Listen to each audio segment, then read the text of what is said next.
네, 우리 정치권에서 비상대책위원장 하면 가장 많이 하셨고 그리고 떠올리는 분입니다. 김종인 전 국민의힘 비대위원장 모셨습니다. 어서 오세요. 네, 안녕하세요. 예, 네.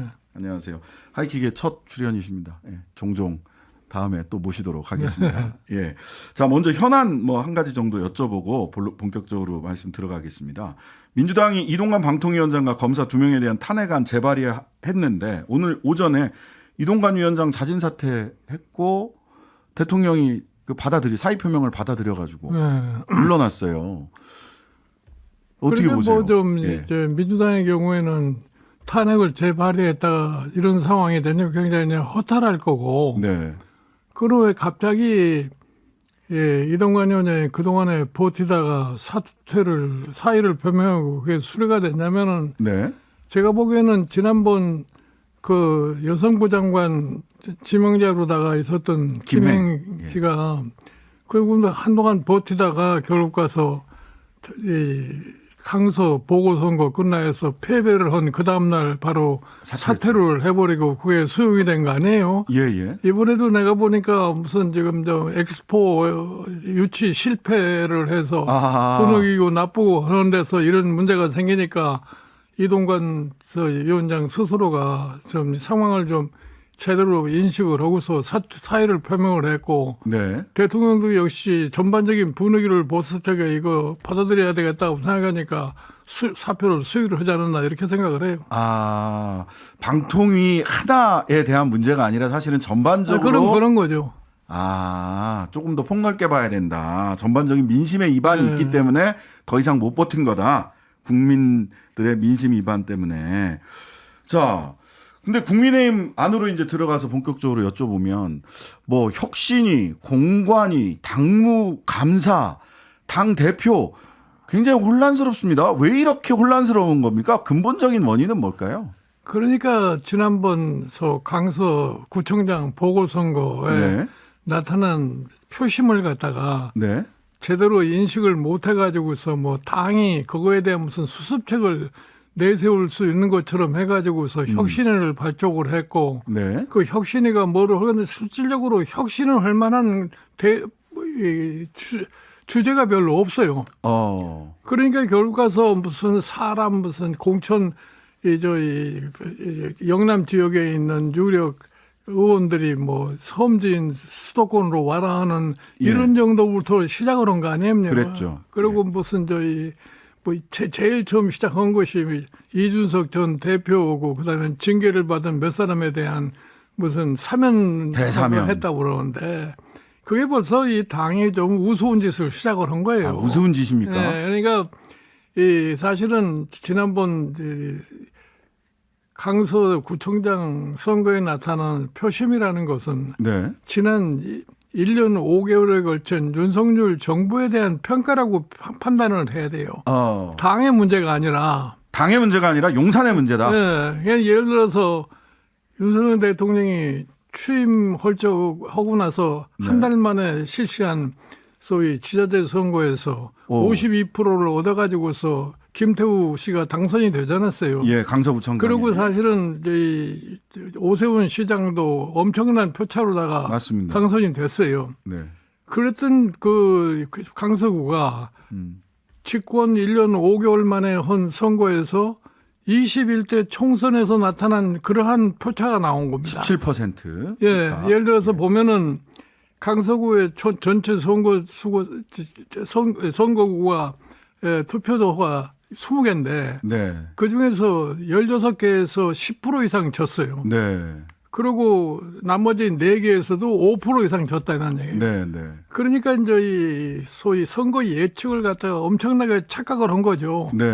예를 들어서 당선도 될 수 있고 져봐야 한 5% 차이로 질 거라고 생각하는데 그것이 완전히 빗나간 거죠. 그러면 왜 그런 현상이 생겼느냐를 갖다가 알아야지.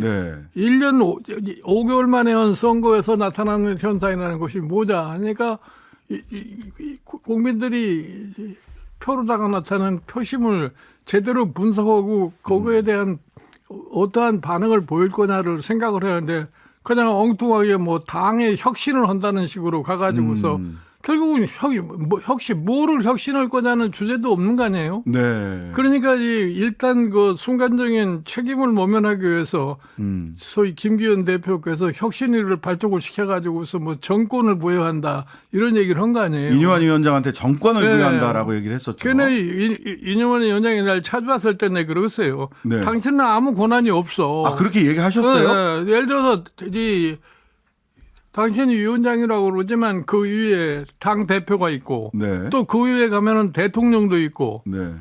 그걸 넘을 자신이 있느냐는 얘기예요. 네. 예를 들어서 이 혁신이가 김기현 대표 당신이 선거구 포기하라.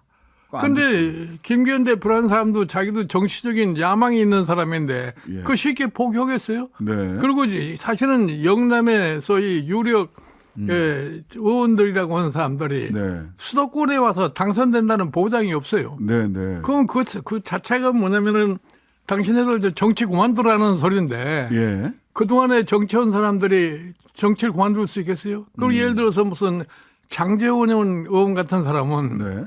자기가 지금 대통령을 당선시키는데 가장 획악한 공헌을 했다고 스스로 자보는 생각하죠. 사람인데 예. 그 사람 보고 너 선거구 포기하고 이제 수도권에 와서 해라. 그럼 그 사람이 순수히 말을 듣겠어요? 그러면 당신이 그거를 유일하게 할 수 있는 방법이라는 것은 예.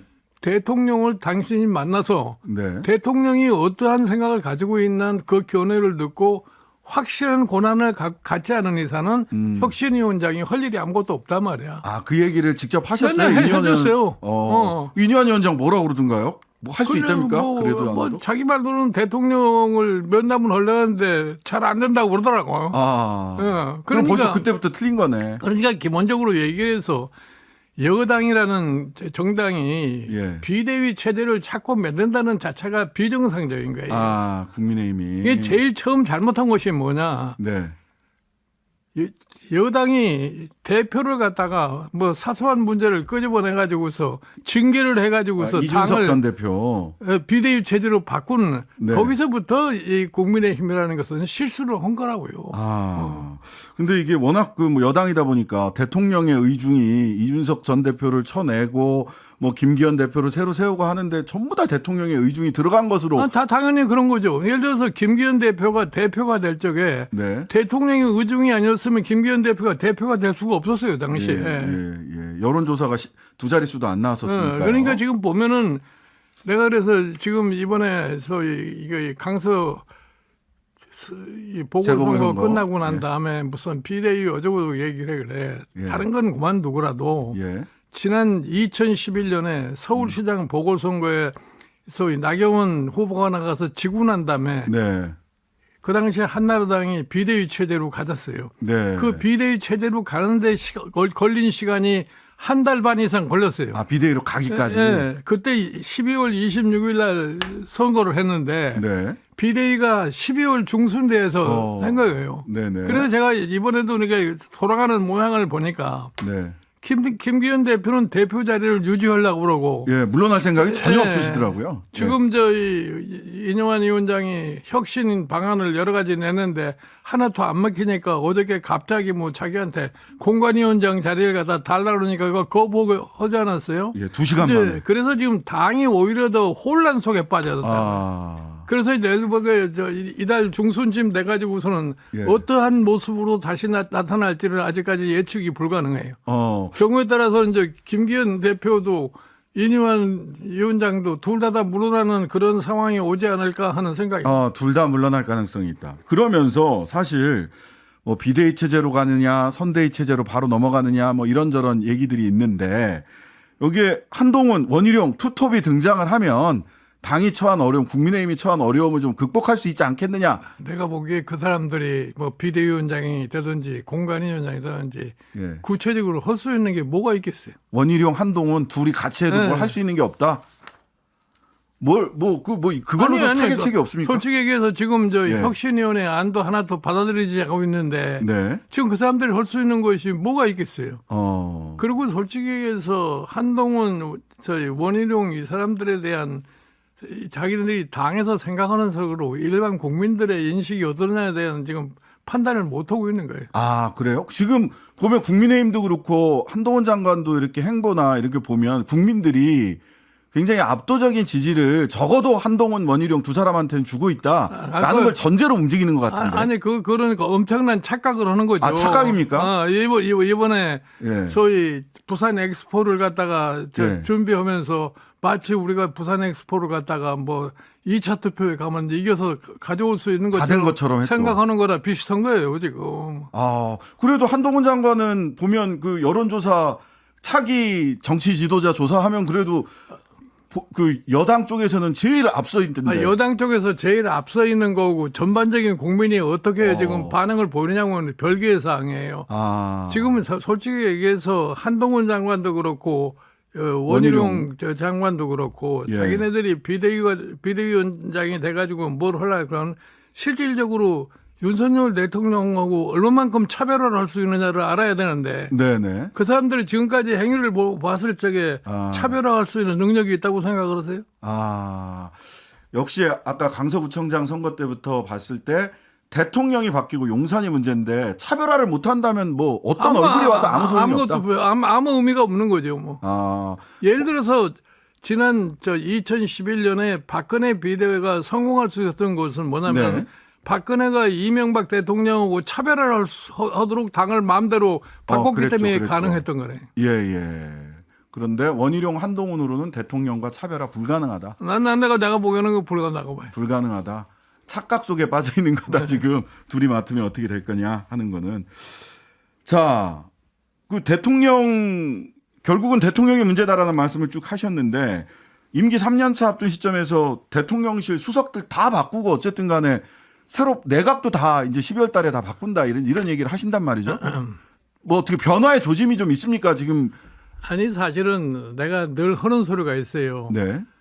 우리나라에 대통령 당선된 사람은 당선과 동시에 구름 위로 올라가 버려요. 구름 위로. 예. 그러면 구름 위에는 항상 태양이 떠 있으니까 모든 것이 자기 뜻대로 될 수 있다고 이런 환상에 빠지게 돼 있어요. 그러다가 이제 시간이 어느 정도 지나면은 구름이 좀 걷히고 땅이 보이기 시작하면은 그때 뭐 정신을 차리는 척 하게 되는 거예요. 네네. 그러니까 지금 이번에 뭐 청와대 인사를 새로 개편을 하고 앞으로 뭐 개각을 한다고 그러는데 그러면 네. 윤석열 대통령이 현재 국민들이 느끼고 있는 그런 민심을 갖다 제대로 인식을 해서 그와 같은 인사 조치를 하느냐 안 하느냐 거기 달려 있다고 봐요. 예? 지금 사실은 우리나라 국민들이 네. 뭐 우리 11월 다께서 잘 아시겠지만 개발연대에 비해서 우리 국민들이 더 행복하게 느끼질 않아요.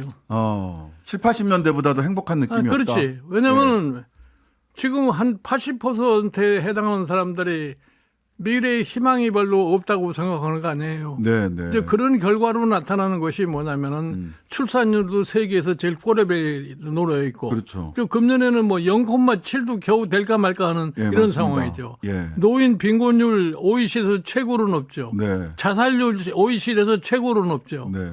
그러니까 이게 현재의 사회적인 문제라는 얘기예요. 네. 게다가 지난 이 코로나 3년을 거치면서 우리 자영업자들이 거의 다 무너지다시피 했어요. 네. 자영업자도 굉장히 어렵습니다. 우리나라의 자영업자 숫자가 한 670만 정도 되는데 네. 그게 우리나라 고용의 한 23% 이상을 차지하고 있어요. 네. 그 사람들이 지금 굉장히 어려움에 허덕이고 있는 거예요.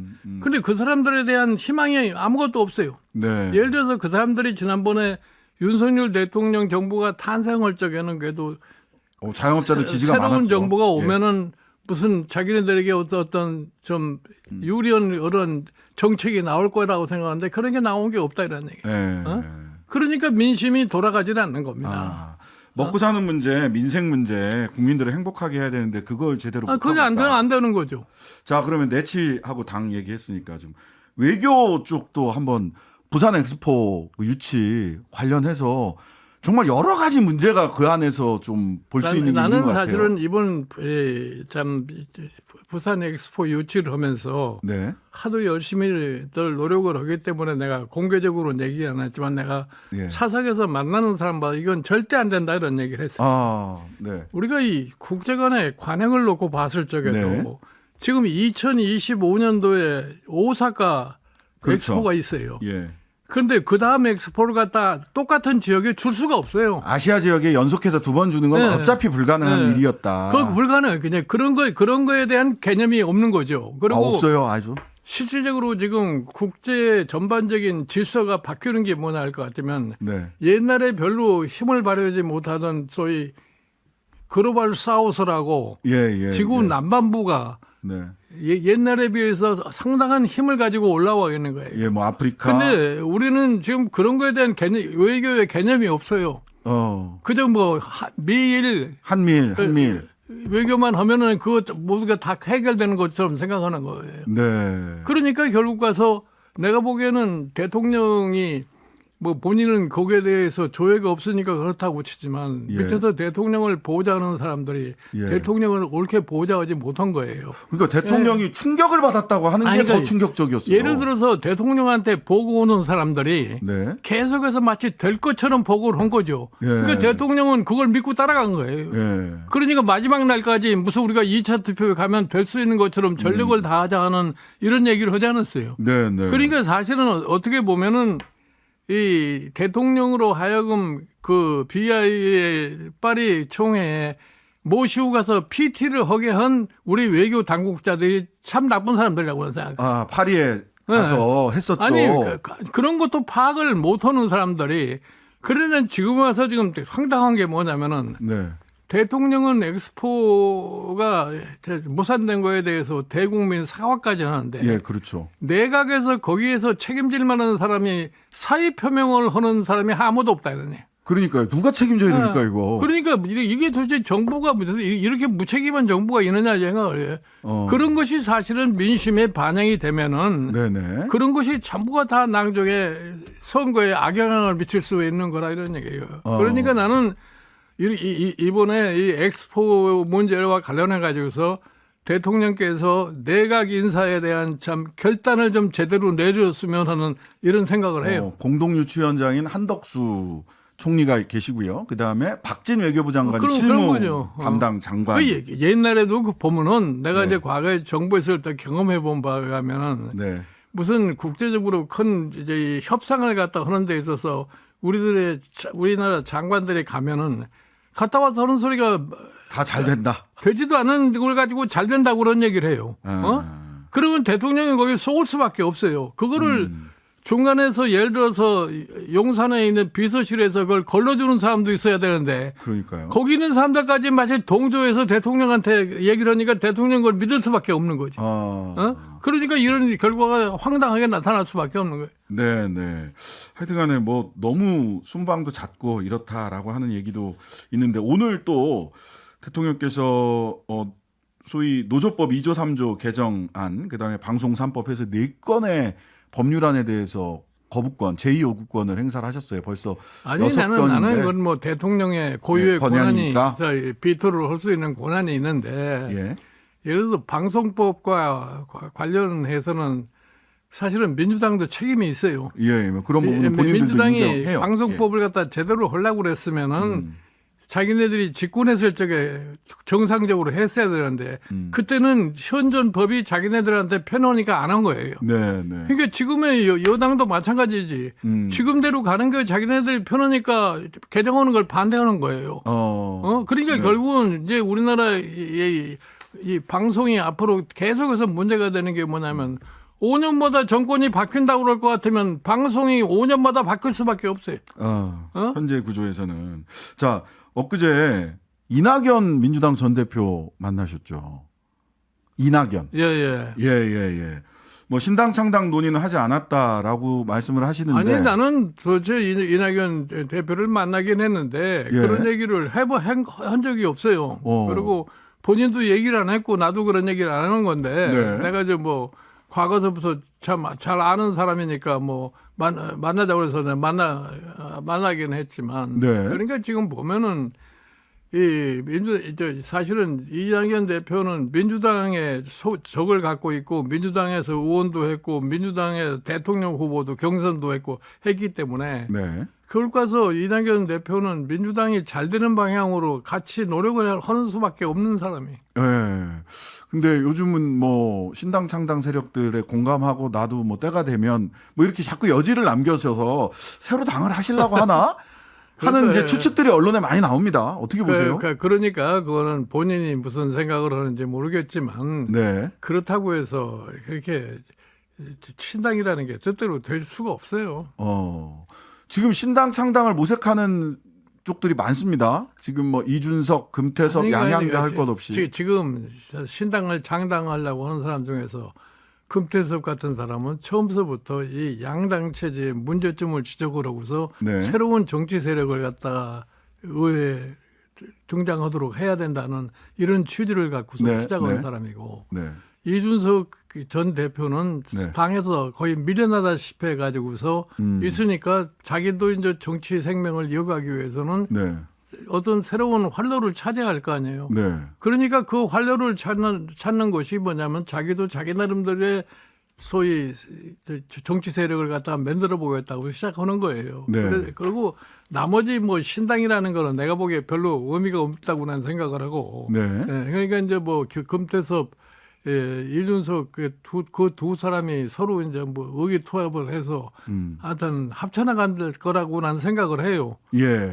자, 합쳐 나가서 신당을 해서 잘 된다고 했을 때, 근데 이준석 대표는 전부터 계속 얘기했던 게 보수를 개혁하는 신당을 할 거다. 그리고 국민의힘에 그 정도 유혈 입성할 거다. 이렇게 얘기했단 말이죠. 아니, 그러니까 뭐 이제 그것도 이준석 전 대표도 이제 새로운 당을 하면은 자기가 만든 저 새로운 정치 세력을 가지고서 앞으로 정치를 생각을 해야지. 예. 무슨 국민의힘에 무슨 다시 가서 점령을 하거나 그런 생각을 하면 잘 안 됩니다, 그게.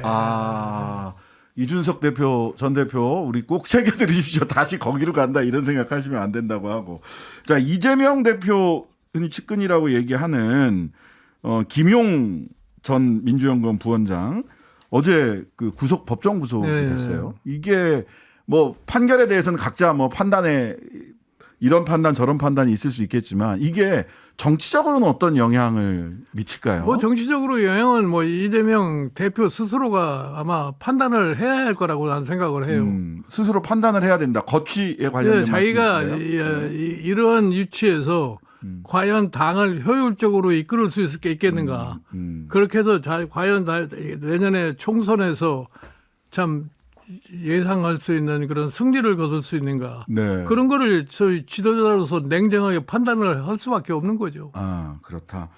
위원장님 총선 국면 되면 위원장님 계속 여기저기서 와주세요라고. 난 뭐 솔직히 얘기해서 예. 그동안에 내가 한국 정치권에서 여기저기 내가 다 가서 참 도와주기도 했지만 네. 그때는 정치 상황이 예를 들어서 한쪽이 너무나 기울어지는 그런 상황이 내가 되면은 우리나라에 민주주의에 문제가 있다고 생각해서 했는데 네. 이들은 서로 비등비등한 상황에 있으니까 가서 누구를 도와줄 필요도 없어요. 아이고, 알겠습니다.